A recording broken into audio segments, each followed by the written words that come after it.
Okay. Looks like there's a big swing if I move. Look at this. Oh, it's happening. You can see There's no us. turning back now. I'm trying to see. Okay. All right. Oh my gosh, it's frozen on my weird face. Okay. This delay is This is brutal. exciting. This is brutal. Look at the quality too. You did it. Yeah, it looks Our heads good, are right? big. I look like I'm in black and white, and you're like this vibrant Yes. color. You looking good, girl. Thank you. Thank you. I'm so excited. Talking Anxiety with Tiffany Jenkins. That's right. I was just reading the title. I'm trying to scope out the scene. Some peeps are rolling in. I guess it's gonna be tough to say hi to everyone, so we'll just kind of get it out of the way. Tiffany, obviously, Tiffany Jenkins is with me today. We are discussing parenting and anxiety, something that I recently reached out to her about. As our kids are starting to get older, I'm just starting to creep up. And I mean, I grew up with, like, I was a worrisome kid, and I just always kind of had and have little panic attacks, things like that. But now that my kids are getting older and they're going outside and they're doing more stuff, I'm starting to, like, it's starting to creep up, and I can feel it. Like, just talking about it now, I'm starting to, like, I can feel it. And Yeah, so can I say something really quick yeah, about you? yes, have at it. Okay. First of all, I am so excited to be talking about this, and I'm so like impressed that you decided to do this because he reached out to me a couple of days ago because he's seen my videos and stuff and me talking about anxiety, and he shared with me that he could relate to so much of it. And when the things that he was describing, feeling, I was like, oh my gosh, it's like you're telling my story, that irrational fear.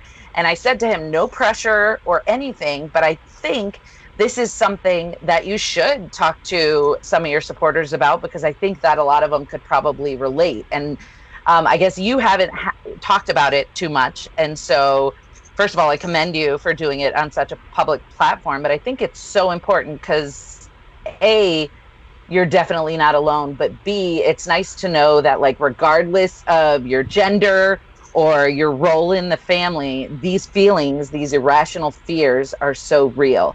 And so when it comes to parenting, and in general, just trying to survive life, the feelings of anxiety are things that you feel ashamed to talk about because they make you sound crazy.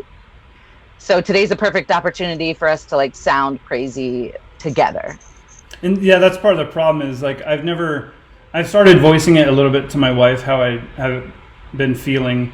But no one else, I've never really talked about it to anyone else. So, like, I feel like I can be a little bit more comfortable if you're here kind of bouncing it back. And then, cause it doesn't make me feel as crazy. I mean, I know I'm not Yeah. alone, but it's hard to talk about. Like, I'm like sweating. It's hot in my house, but I'm still sweating, even the idea of talking about it.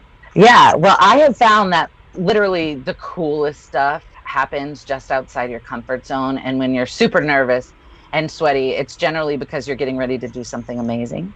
And so we could just talk about it. So I don't want to speak for you, but, like, if you want, you can talk about the parking lot scenario Yeah. because literally the next day I had something so similar happen. So if you want to talk about that, not that I'm telling you what to say, but it's a really important thing, I think. Yeah, I mean, that's the one that always kind of sticks in my mind because I forget where we were at. I mean, it happens all the time, but, like, even like going to a grocery store and I'll get one of the kids out. It's usually a gigantic mess because one doesn't want me to get him out. Mama has to, so I have to go get the other kid, and it's this big argument. And then so I'm already a little bit on edge anyway. And then so when we get the kids out of the truck and set them down, I tell them one hand on the car, do not move. I need to see you every second because we're trying to get stuff out.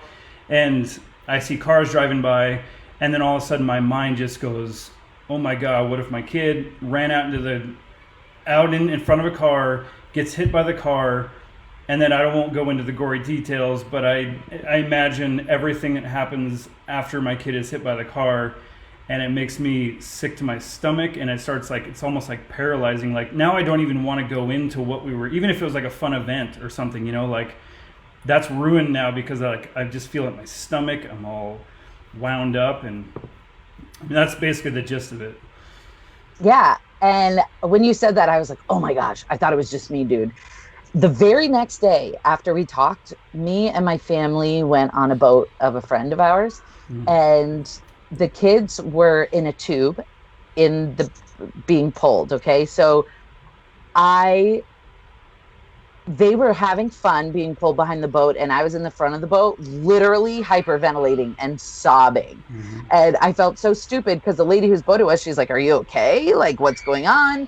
And I was like, I can't explain it. My brain's weird, but I feel like they're going to get eaten by sharks or drown or get their fingers stuck in the rope and ripped off or flipped upside down. And I remember sitting on the boat, and I thought to myself, my family would be so much better without me. And not in like a I want to end my life type way, but in like a, if I just stayed home and didn't go do these fun things with them, they'd probably have a lot more fun. Because I tend to like ruin every fun outing by worrying about things that aren't even real. And it was the very next day, and I was like, okay, I have to do something about this because it's so bad and it's so real. Somebody in the comments wanted to know if it was harder for you as a man to admit these feelings based on certain society's viewpoints. I have no judgment. My dad was raised to show emotion. That's from Jessica. Yeah, I mean, I don't know. I've just always like the view of men is always like the strong figure, and I mean I have that too. But like, and if I need to be that, I can be that and keep it down. But it is weird. I don't know. It is weird talking about it because I don't know. A lot of dads that I've encountered, they're kind of oh, he's fine. And I even try to do this. I really try to do this with my wife. I'd be like, you know, they're gonna fall down. They're gonna do that stuff. That's how they learn. And I almost like trying to convince myself that this is the way it should be, you know. But deep down, I'm still kind of going, no, they're fine. You know, then like peeking around, you know, like, yeah, they're fine, right? They're fine, right? And yeah. And then I'm like having this conversation in my head, like, no, they're fine. They're fine. Are they though? Like right now, hey, you guys, can you hear me? Both of you? Miles? Okay. We have to do that check-in. We'll have to yell down the basement or something. They both have to go here. It's like at a classroom. Same exact thing. My husband's home right now.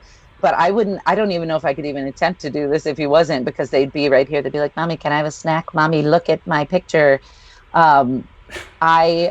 I know I said it, the comments didn't matter and not to even pay attention, but I love what your supporters are writing. One person wrote, I'm so thankful to be watching this. My boy's dad have the same exact thoughts constantly that something bad is going to happen. Somebody else wrote, it's so good to hear a guy say these things. And that's what I was trying to tell you. Like, I think it's so important to share your truth, because then you never have to pretend to be anything that you're not. And these racing thoughts are not just about the kids, like especially about the kids because we love them so much, but it's about everything. It's about making videos. It's about not letting people down, you know, creating this content, saying all the right things, not offending anybody. And it's so exhausting. Yeah. I mean, I've always just been kind of like the funny guy.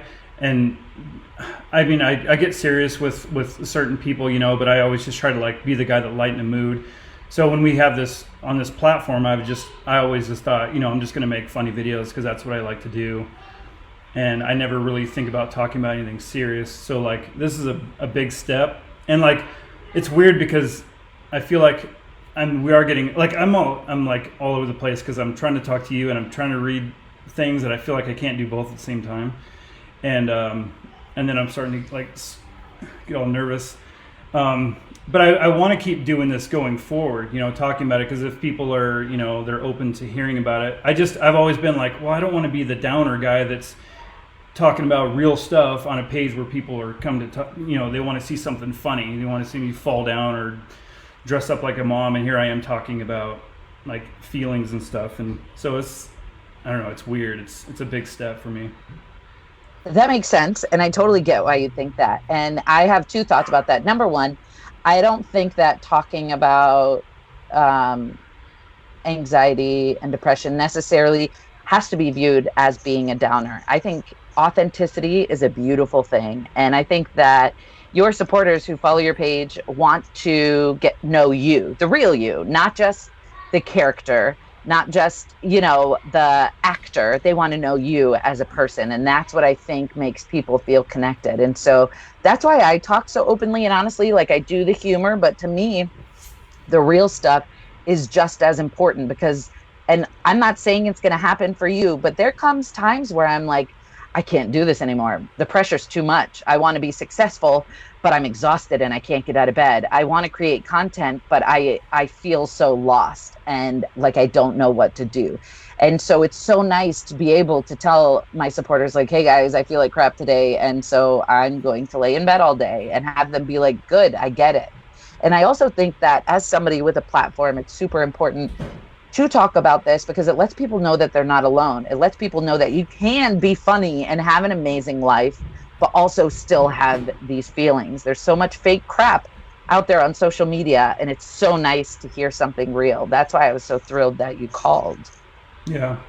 Yeah, and I mean, like I think I told you that when this page first started, it was, heavy 70-30 heavy men, and it was about just, sports, things like that. And over the last 3-4 months, it's completely swapped to women. So I knew I could, I don't know, it's weird, it's a stereotype thing, but I felt like lately I could start talking about it at least feeling comfortable about it, because I knew that women would understand, they'd be more accepting. And you kind of hear, when you're around dudes, it's like you just don't, I went camping with two of my buddies, and the whole time we just call each other names. We don't, there's like no real serious conversations. You just rip it on each other the whole time.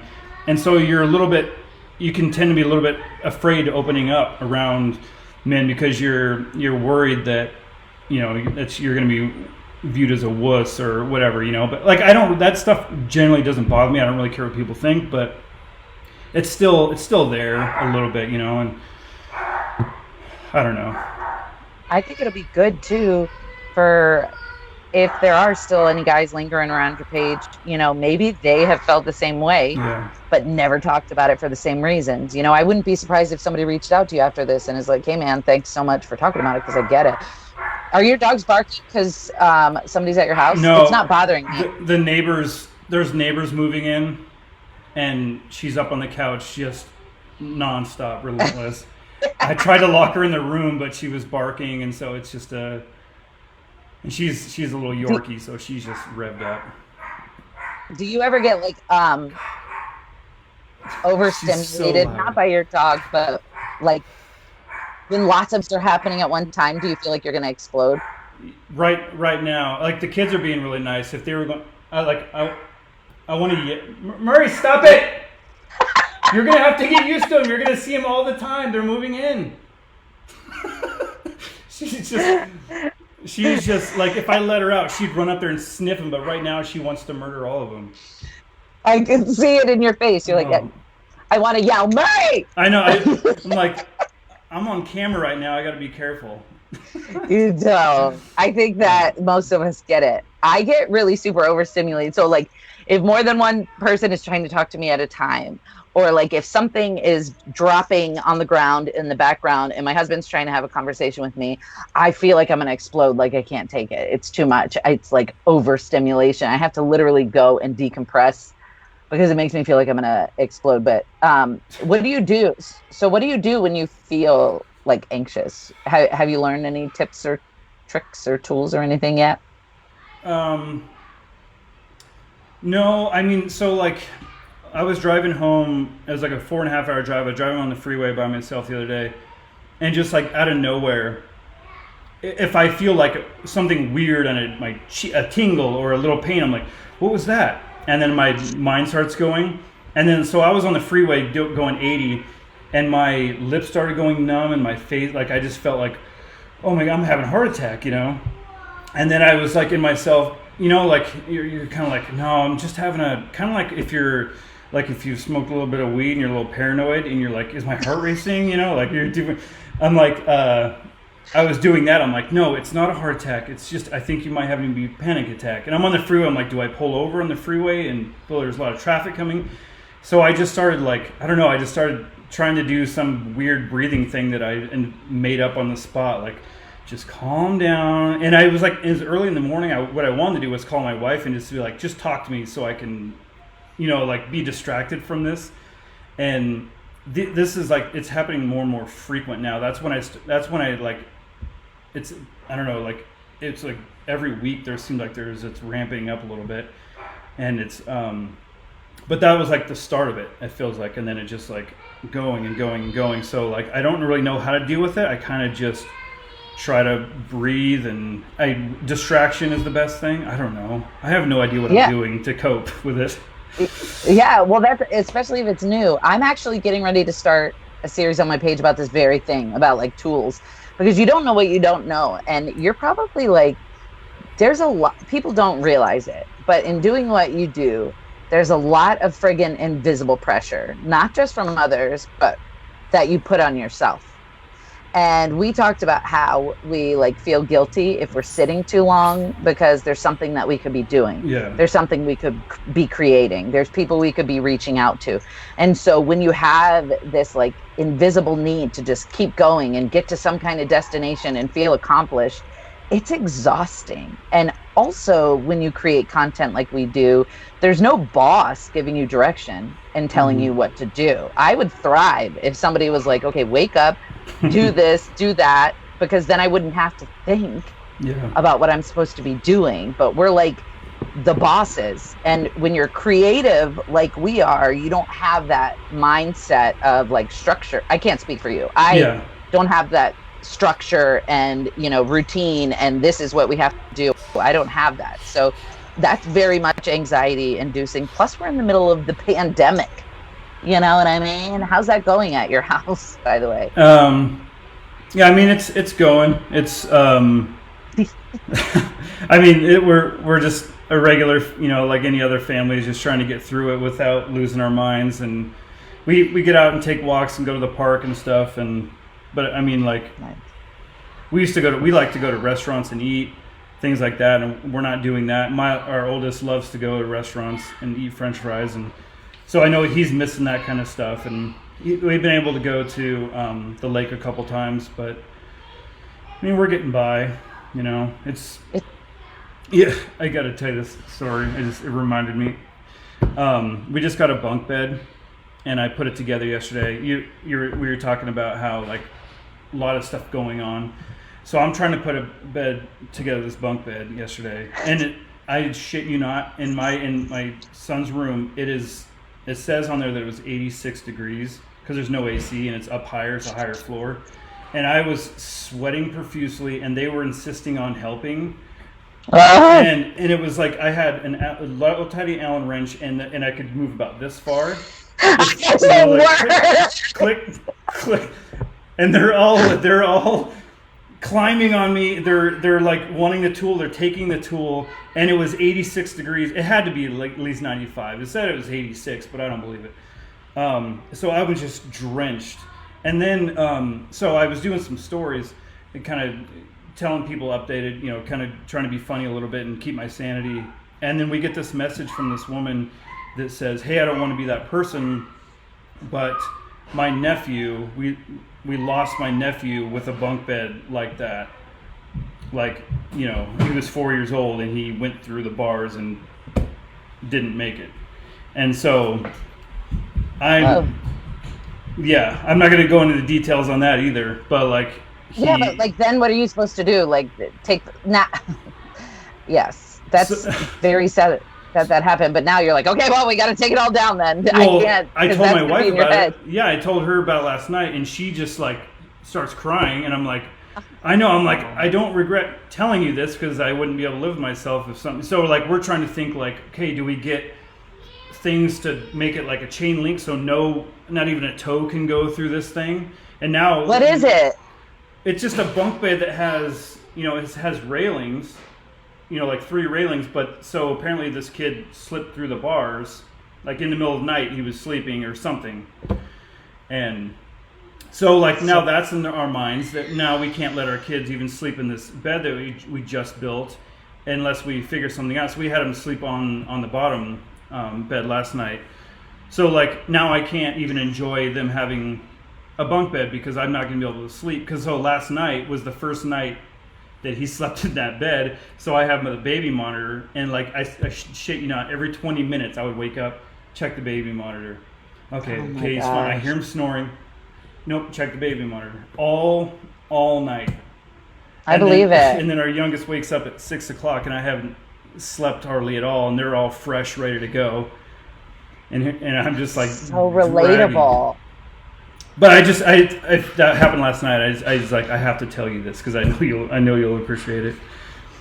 I would have to burn the bunk bed in the yard if somebody told me that. Like, that's so devastating. I know, it makes me sick to my stomach.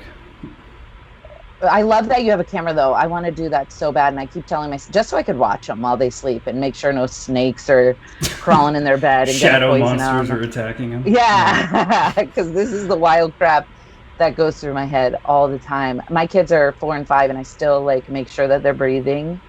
When I walk into the room and they're laying really still. How old are your kids? 2 and 4. Oh yeah.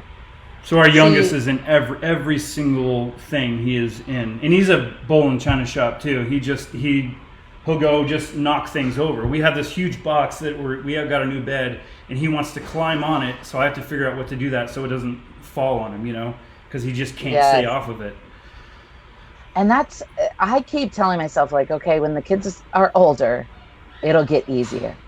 Right now, they're at that age where, like, you're responsible for them.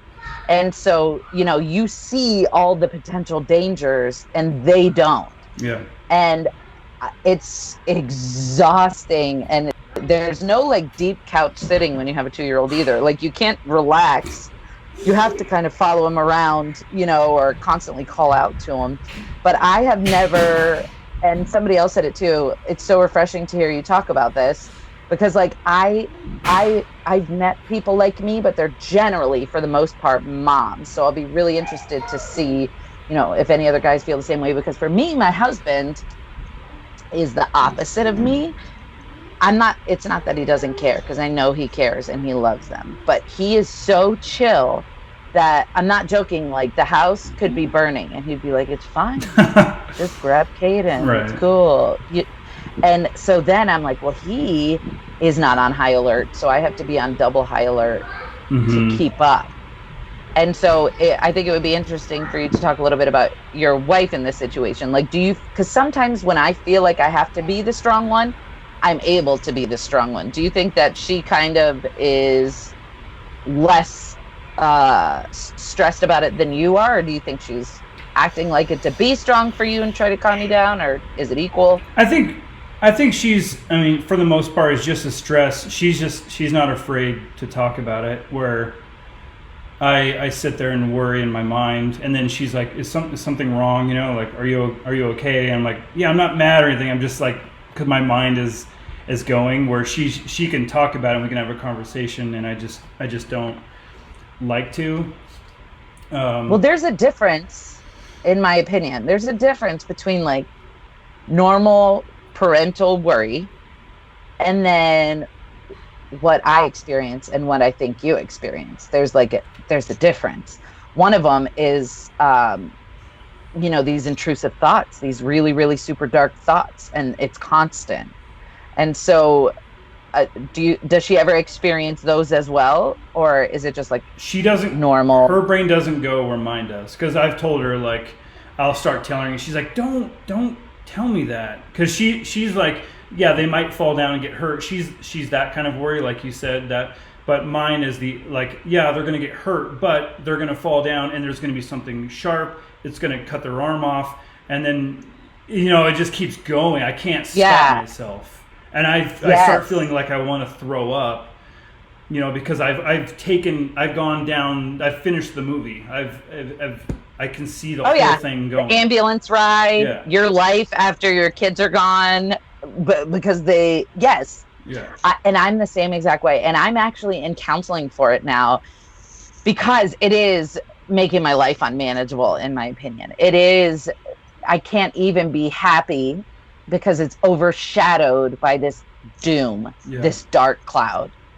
And so like I'm in counseling for it now, and I'm actively talking to experts to try to get tools to help deal with it, because I don't know how, and because it's exhausting. And I can't imagine like not feeling this way. I can't imagine what it's like to just not think, Yeah. to just watch your kids play and not have to stress about it. Well, yeah, I mean, even so, like my mom was always, that the classic mom, like not wanting me to do things because she was worried when I moved away, and I never got it. And she's like, "You will get that someday." And my sister suffers from anxiety stuff too. Like, she's told me stories where it's like for her it's just paralyzing, where she can't even, like, she's had to pull her car over. She can't go into a large building because she's freaking out. Like, okay, where are the exits? And I'll go in. Sometimes we'll be in an area like an arena. We went and watched the monster trucks, and we're sitting up there. I'm like, yeah, this is really fun. But then I'm going, I'm looking around like, okay, something does happen. That's the exit there. And I'm like, no, just enjoy where you're at, right? Hold on 1 second. You guys okay? Yeah, Miles? Okay. Just checking. So like, we're at this thing, like, just enjoy where you're at. You should be having a good time. This is supposed to be fun. You bought tickets, your family's here. And the whole time I'm just going, yeah. And then I feel something, like, I start getting sweaty, start getting nervous. And now I'm like trying to deal with a panic attack, and then like pretending that I'm like fine and watching the show, but deep down I'm like, all these things are going on in my mind. And when I tell you that 100% is my brain, like I can't stress it enough. It's like I was there with you at the monster thing. Like, I feel so understood hearing you say that, because that's and you have those talks with yourself. Mm-hmm. Like, am I talking over you? I'm just so excited because I never really have conversations with somebody who gets it on such a deep level, I guess. But like it's the same exact thing. You have these talks to yourself. Hey, it's cool. Your family's here. You're supposed to be enjoying the show. Calm down, because you need somebody to tell you that, because it's like, what if the bleachers collapse? What if a rogue monster truck comes up and ends up hitting my kid? Because you see a story about a toddler getting hit by a baseball at a baseball game. So then you're like, what if that happens now? It's going to be my toddler. And instead of being present, you're just thinking about all these invisible things. Somebody said these thoughts, it's like having conspiracy theories about yourself and your own life. It's like you're creating these wild situations that don't exist. Like, I got a tattoo to remind me to be present, and like, it's still, I constantly have to talk to myself. Somebody told me on a live the other day when I was talking about it that I should look into exposure therapy. What's that? Have you ever heard of that? Do you just jump into something? Literally, like, a counselor goes with you to like a family outing and watches you in the wild. Oh, wow. Yeah, and so during those situations is able to help diffuse and change your mindset to something else. And I'm like, oh my God, that's a dream. Can they live with me? Like, I need that. I think that would really work for me, because I can't imagine not feeling this way. It is weird, like you say, you can't imagine, because that's all I've known since I was little, even about myself not wanting. I was always the kid, like, we're doing something, and I had friends that would be like, hey, let's just go throw rocks here, blah, blah, blah. I'd be like, yeah. And in my head, I'm thinking, if I do that, we're going to get in trouble. It was just, I was always thinking like the end result. So I didn't do a lot of the things that now sound kind of fun, now that I'm an adult. Like, it'd be fun to go throw rocks at a train or something like that. But as a kid, I was like, no, we're going to get in trouble and all that. And so I don't really know what it's like to not feel like this, I guess, all the time. It's gotten worse with my own kids. Like, it's amplified now that I don't have control over them eating food. You know, like I can say take small bites, but it's up to them to chew it and swallow it. You know, so I was like, I can't chew the food for them and crush it up and get it down their gullet.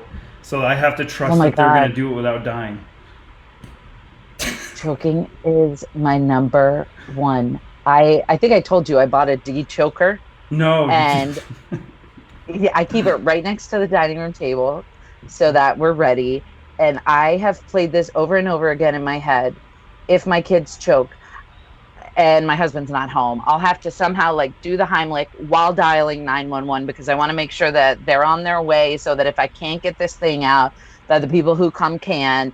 Like, and it's all I think about when they eat. If I had $1 for every time I said little bites, chew, chew, chew, and my husband's like, Jesus, like they know what they're doing, but it's the exact same, and it's so nice to hear it from somebody else. And I'm not kidding. If my kids would let me chew their food and feed them like a bird, I would do it in a freaking second. Just vomiting. But it is.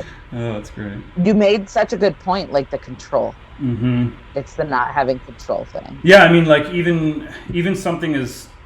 I mean, airplane rides can be stressful anyway, but like if I go on an airplane by myself, I'm just headphones in, go down, sit, and I still kind of like, I check the wing, like, is it flapping a little bit too much, you know? But like, is this supposed to do that? But now when we went on a plane last year with our kids and they're sitting in the seats and my oldest is looking out the window going, dang, look at it. I'm like, yeah, but it's so cool. You know, because like now, what if the plane crashes and we're all here? If it was just me, it's like, okay, I died. But like now it's my whole family on the plane. So like now I'm like panicking on the airplane and they're having a good time looking out the window, you know? And it's that control that like something can happen to the airplane. I have nothing, I can't control the situation at all. And some people say like, well, you can't control it, so you just got to go with it. And that helps you get through it. But I don't know how to just, I don't know. Like once you get on, I used to always think I'd look at a roller coaster and I'd be like, oh my God, that's terrifying. And then I get on the roller coaster and then once it takes off, it's like, well, nothing you can do now, you're going. So then you might as well just enjoy the ride while you're there instead of going, oh my God. And so like, yeah, I guess that's kind of an analogy of like, I guess once something's going, you just have to enjoy it and not sit there and stress about it. But actually I just made that up in my mind. That actually makes sense. Roller coaster is a perfect example. Once it's going, nothing you can do. So just go to the monster truck event and enjoy it, right? Yeah. If you get hit by a rogue wheel flying off of a monster truck, it was meant to be. Yeah. But it's so much easier said than done. I know. You know, it's so much easier said than done. And that's what I am on a mission to find out how to get to the root of it and how to change those. Because I have to change the channel in my mind when I'm going down that line of obsessive thoughts.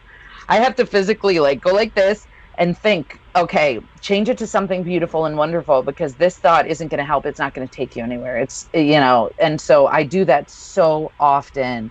And I try to do the breathing and stuff. And there are tools out there that you can use, and there are tips. And I am on a mission because this is the one thing that I currently suffer with. When it comes to addiction, I have so many tools in my toolbox. When it comes to generalized anxiety, I have tools in my toolbox. When it comes to the depression, I know how to handle it. But when it comes to the intrusive, irrational thoughts regarding my kids, I can't. I spiral. And so that's what I need help with, and that's what I'm seeking. So I'm not saying like, you know, you have to go to counseling or anything, but I think that now that you have started talking about it, I think you'll notice that that's like the first step in, it sounds so cheesy, the first step is admitting you have a problem. But I think now that all of these people are aware, you know, and they know where you're at, I think it's refreshing for them to see it. And I think that, you know, now you can start saying like, okay, this is me. I don't know what I'm trying to say. Once I started getting honest about my thoughts with my spouse and my supporters, it was so friggin' freeing because I didn't have to keep it a secret anymore. And once other people were aware, they could help me through it. And it's so helpful to have that support. Someone just wrote a comment about, have you ever given CBD a try? It actually helps people in this area. And I think I mentioned to you on the phone the other day that I toy with the whole idea of, or I have trouble with the whole idea of like, not medication or altering, but like some people said like, well, smoke a little weed and it'll calm you down. It's like, I'm scared to, how do I say this? I'm scared to alter the feeling because I'm on alert, so I don't want to not be on alert and then have something happening because I was medicated or whatever. So like, yes, it drives me crazy being there, but I'm scared to not. You know what I mean? I remember you talking about this. It was the ADD thing. Yeah. Because you were describing how you have like those tendencies to, you can't sit still. You start one thing and then your mind goes to another thing. And I asked if you had ever been diagnosed with ADD, and you said, I've been thinking about it. But what you said was like profound. You're like, I am afraid that if I do take medicine, it's going to take that away from me, that ability to always be thinking and always be creative. Because if you stop, what you do, for example, you have a million ideas and you start them all, but you don't ever get to come back around and finish them. And you were afraid the medication might do that. And I said, it's like a blessing and a curse, because when you have anxiety, it feels like you can be aware of everything. You could predict the danger, and taking medication might numb you out. And, somebody might be taking your kid and you're like, whoa, where are you guys going? You know what I mean? Like, grab me a drink on the way. Yeah. But I am on antidepressants or anti-anxiety medication, and they obviously help, but unless you're doing something alongside of that, it's not going to make a difference. You can't just take a magic pill or a magic drug. You have to work on yourself as well. And I think that it's important to do that. But I've heard great things about CBD. Me being an addict, I'm afraid to try it and do it because I don't want to alter my mind. I like to have my wits about me, and I'm afraid that I'll get addicted to CBD. And people say it's not addictive, but I have the kind of personality where, like, if it makes me feel numb, I'll be smoking it by next week. Like, I'm crazy. Yeah, and then you would throw away everything that you have. Just like that. Exactly. And that's tough too, because I have all these feelings and I can't do drugs. That were my only coping mechanism. Like, I've always been anxious since I was a kid, like you. But when I started doing drugs, it was like, it calmed me down and I didn't stress the way I used to. I stressed about new things. I stressed about, like, who am I going to rob for money? Which drug dealer am I going to call, and things like that. But as far as like the worrying about weird little invisible things, it didn't exist again until I got clean. And so many people, and I just want to reiterate too, I know CBD doesn't alter your mind, and I know it's non-addictive, and I don't in any way, I'm not trying to say that. I'm trying to say, me as a person, if CBD makes me feel calm, then I'm not going to ever be okay with who I am without it, because that's right where my mind goes. If I'm stressed, I'll be like, I need some CBD. If things aren't going right, I need more CBD, and I will find a way to like get crazy with it. But I'm open to it. I need help with my brain. I need help with switching my thoughts and trying not to think this way. Yeah.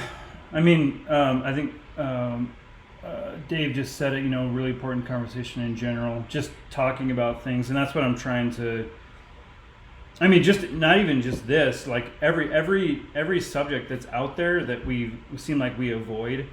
Like, I think it's important, even if people completely disagree, just to be talking about whatever the situation is, just so we're talking about it. Because for the longest time, no one wanted to, you just avoid it. You're either put it in a closet and don't worry about it, or whatever, And that's what I've always kind of done, is just buried it down. Just like, I'll deal with it. And so it feels weird to finally just kind of like, especially to an audience. Yeah, so, that's why I'm so impressed that you agreed to do it. Yeah, well, but there's. Go ahead. No, you. I insist. What you're going to say is more important. Go ahead. Why is it more important? I don't know, because I was just rambling. I'm no more important. What you have to say is very important. I think it's going to change a lot of lives, and I think it's great that you're talking about it. I was just going to say that people who don't understand just don't understand, and by talking about it on such a public platform, you can kind of help people understand. And if they're willing to understand, those are the kind of people who you want. And if they don't understand and aren't willing to understand, then it's okay if they unfollow and they're not a part of your page, because they're not willing to try, and that's okay. The right people will stick around, and you'll find that you could just be yourself, and it's super freeing. That's all I was going to say. Yeah, and I mean, I think you said this. Hold on one second, guys. You okay? I have to do it, or else I'm like. I love was it. like, I didn't want to cut you off, but the whole time, like, I have to ask him if they're okay. Please, feel free. I get it. Oh, what I was going to say was just that, I think you told me on the phone that I hope, you said, I hope if you talk about there are some dads out there too that can hear this and go, okay, like at least there's someone that will understand and won't judge me for feeling like this. Because I think a lot of men try to be, they try to put on this persona like, I'm a big tough man, macho, and I don't know. I've never been that type, but I'm also even like scared to talk about like just feelings in general. So hopefully, having this conversation and people that are listening will understand, and talking about it more, and people will feel like they can open up, and maybe it'll even help themselves. Like, okay, I don't have to bury this down deep. Not even just hearing someone talk about it, but they can actually start talking about it to their spouse or whoever, their friends, like a group of guys sitting around being able to talk about, hey, are you anxious? Or, it's just not something that I've ever spoken around with friends. So I feel like I'm just rambling, but I hope it does. I hope somebody does get something out of this. Well, I think we probably. I was waiting to. It's like, I know. Do I end it? Do exactly out? Do you end it? Exactly where I was going. I was waiting to see. I see, like, whenever I'm on the phone. When I was on the phone with my dad, I knew I could always count on him being the one, like, well, I guess I better let you go. So it was like, I knew I could talk to him, and that was going to be an easy one. I get it. I get the anxiety. And I've been waiting to see how it was going to happen. That's so funny. I just want to finish by saying that just now you weren't rambling, and it makes perfect sense. And I think it's wonderful that you're willing to talk about it, especially when it's so uncomfortable. It's going to change lives, and it's going to help a lot of people. So thank you for your willingness to do it, and for inviting me to be a part of it. And I look forward to your journey and where it takes you. I think you're amazing, and I think you're gonna go places. Hey, thanks. You know what I mean? Yeah. You're gonna be a rising star. Appreciate whatever. that. You know what I mean? Well, it means a lot coming from you. So thank you for having me. Yeah. Oh, you stop it. All right. So there's no good way to do this. So how about we just say goodbye, everyone? Thanks for joining, and maybe we can do this again. Yeah, absolutely. Okay. We will. Bye, y'all. All right, we love your faces. Bye. End video. Right. If you win this video, allow you.